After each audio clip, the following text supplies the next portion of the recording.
Good evening साथियों, स्वागत है आपका हिंदी ज्ञान सागर में। आज हम आपको संयुक्त ध्वनि, युग्मक ध्वनि और संपृक्त ध्वनि के बारे में बताएंगे।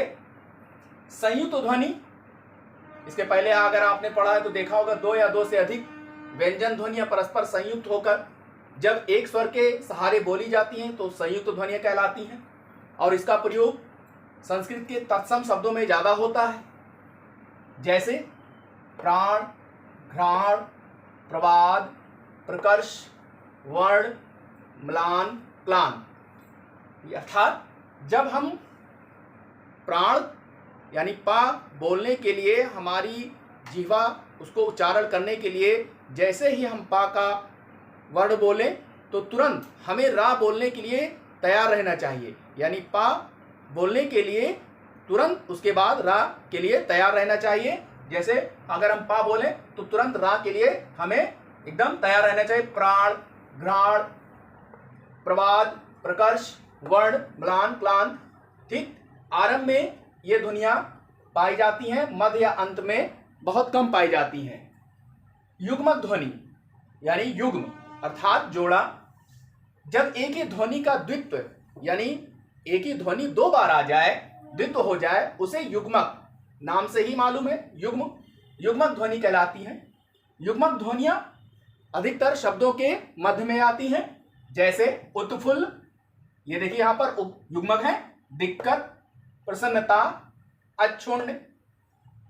युग्मक ध्वनि को द्वित्व व्यंजन भी कहते हैं। बहुत बार कई प्रतियोगी परीक्षाओं में पूछ लिया है, कभी द्वित्व व्यंजन देकर के युग्मक पूछता है और कभी युग्मक देकर द्वित्व पूछता है। दोनों में बहुत फर्क नहीं है। देख लीजिए, जब एक ही व्यंजन की पुनरावृत्ति, एक ही व्यंजन की पुनरावृत्ति यानी बार बार हो, एक अर्ध रूप में हो और एक पूर्ण रूप में हो, उसे द्वित्व व्यंजन कहते हैं। ठीक, इसे युग्मक भी कहते हैं। जैसे मक्का, ये देखिए पुनरावृत्ति हो रही है, एक अर्ध रूप में एक पूर्ण रूप में। मक्का, चक्का, पक्का, बिल्ली, चम्मच, पत्ता, मिट्टी, सच्चा, 80, 90, 70 आदि। तो आपने समझा कि युग्मक और द्वित्व दोनों सेम है, यानी युग्मक ध्वनि और द्वित्व व्यंजन को अगर हम कहें तो दोनों सेम है। अब देखिए संपृक्त ध्वनि, आजकल प्रतियोगी परीक्षाओं में बहुत पूछा जा रहा है संपृक्त के बारे में। जब एक ध्वनि अन्य ध्वनियों से जुड़ी होती है, जब एक ध्वनि दो ध्वनियों से जुड़ी होती है तब यह संपृक्त ध्वनि कहलाती है।